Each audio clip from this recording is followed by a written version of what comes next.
እንጨት አምላኪ ለእንደዚህ አይነቱ ምህረት የሌለው ምላሽ እንሰጣለን። ማያዳግም ማለት ነው። ምክንያቱም እኔ ጋር እንደዚህ አይነት ቀልድ አይሰራም። ስታከብር ትከበራለህ። አንተ በሴት ብልት ቅርጽ ድንጋይ የምታመልክ በመቶ ሺዎች ከፍለ ሳውዲ ላይ ሄደ ምትጎበኝ እንደወንክ በመረጃ ሳያለሁኝ ድንጋይ አምላኪ መሆነን ያውም ጥቁር ድንጋይ እንደምታመልክ ማለት ነው። ሳይ አልቡሃሪ 43 76 እና 77 ላይ የተዘገበ ሐዲስን ላንብብልህ። እንደዚህ ይላል we used to worship a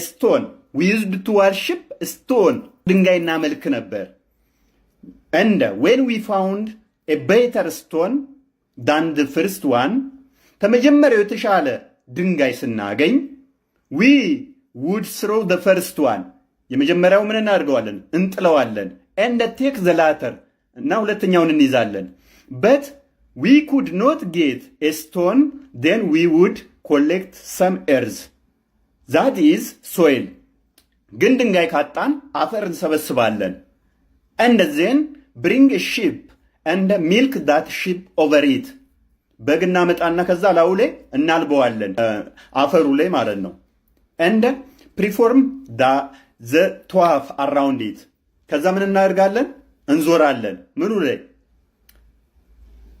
የሰበሰቡት አፈር ላይ ማለት ነው this much stupidity ማለት ነው ድንጋይ ያመልኩ ነበረ የተሻለ ድንጋይ ትልቅ ድንጋይ ሲያገኙ ያኛውን ድንጋይ ይቀይሩታል ድንጋይ ካጡ ደግሞ አፈር ከምረው አፈሩ ላይ በጋልበው አብኩተውት ማለት ነው እንዲያያስ እሱን ይዞሩት ነበረ በጣም የሚገርመው ደግሞ ይሄንን ሲያደርጉ ራቁታቸውን ነው ሴቶቹ ራቁታቸውን ምንም ልብስ ሳይለብሱ ማለት ነው ይሄም ሳይ ሙስሊም 30:28 ላይ የተዘገበ ነው during the pre-islamic days women circumambulated the Kaaba naked how they circumambulated naked ራቁታቸውን እሺ ሙሐመድ ከመዲና ወደ መካ ሲገባ ምንድነው ያደረገው ሙሐመድ ከመካ ወደ መዲና ከስደት በኋላ ሲመለስ ያደረገው 360 ድንጋዮችን ጣዖቶችን መሰባበር ነበረ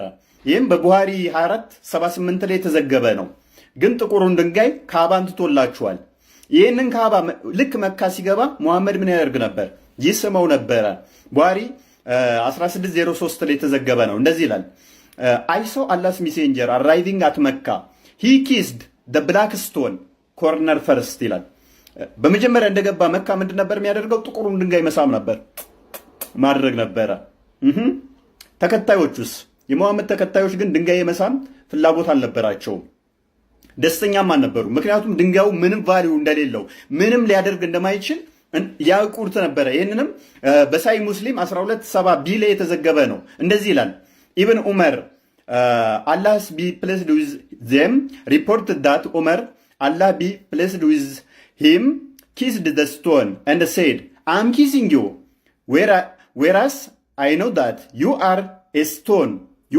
stone but I saw Allah's messenger kissing you that is why I kiss you ይላል አንተ ድንጋይ እንደሆንክ አውቃለሁኝ ምንም ልጠቅመኝ ልጎዳኝ እንደማትችል አውቃለሁኝ የሳምኩህ አለ ነብዩ ሲስምህ ስላየው ብቻ ነው ያላ መልእክተኛ ሲስምህ ባላይ ኖሮ አልስምህም እያለ ነው ይሄ ሰው ጥሩ ግንዛቤ ያለው ድንጋይ መሳም ድንጋይ ማምለክ ምንም ቫልዩ እንደሌለ ያውቃል ነገር ግን ነብያችሁ ስላዘዘ ብቻ ምን አደረገ ድንጋይ ሄዶ ይስም ነበረ ነብያችሁ ስላደረገ ያደርግ ነበረ ይሄ ጥቁሩ ድንጋይን ግን ተራ ድንጋይ ነው ብለህ እንዳታስበው ደግሞ ነብይህ እንዴት አድርጎ እንደቆለፈ ልንገር ከገነት የመጣ ነው አለህና ሸወደ አየህ አንተ ብዙ ጭንጨት አልካረል ኢትዮጵያ ውስጥ ጨቅ ድንጋይ አለን ብዬ እንዳልልህ ነብይህ እንዴት እንደሸወደ ልንገር ከገነት የወረደ ነው አለህና ጀሚ አልተርሚዲ 8:77 ላይ እንደዚህ ይልሃል ኢብን አባስ ናሬትድ ዳት ኢብን አባስ ነው የተረከው the messenger of Allah said ያላ መልእክተኛ እንዲህ አሉ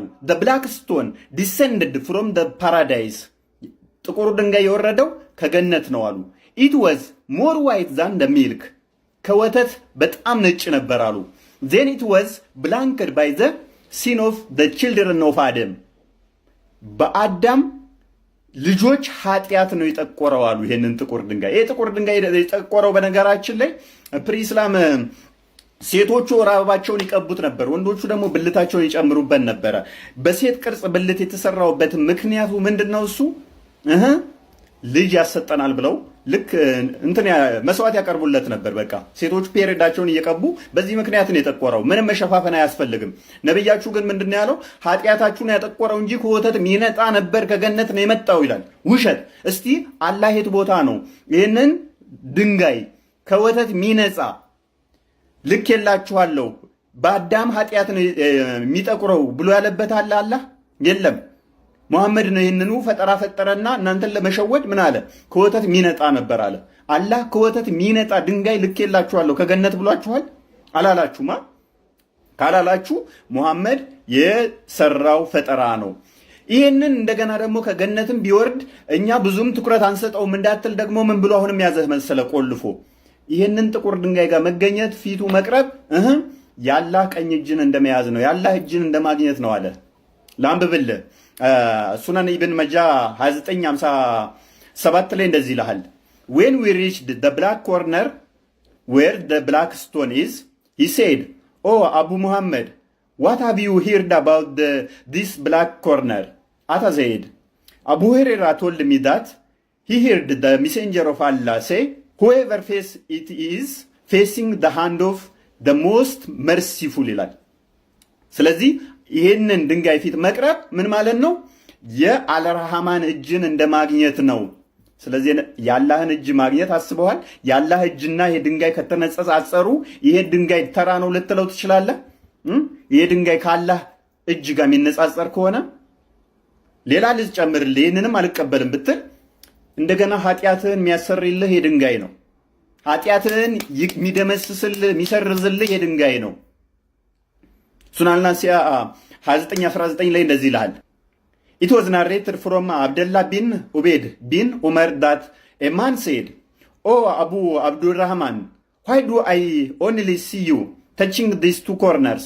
He said, I heard the messenger of Allah says, touching them erase sins. Touching them erases sins.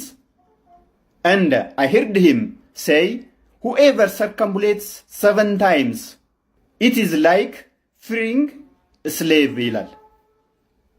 ስለዚህ የአላህ መልእክተኛ ምን ሲሉ ሰምቷችኋል? እነኚህን ጥቁር ድንጋዩን ጫፍና ጫፉን መንካት መሳም ኃጢአትህን የሚደመስስ ይቅር የሚያስብል ነው።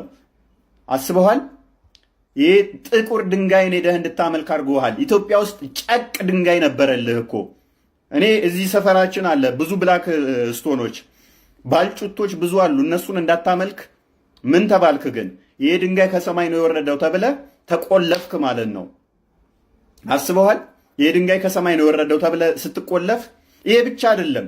ይሄ ድንጋይ አለ እንደ ሰው ምላስና አይን ኖሮት በቂያማ ቀን በእናንተ ወይንም በትንሣኤ ቀን ይህንን ድንጋይ መሳምህንና ለመሳምህን ይመሰክራል ይላል።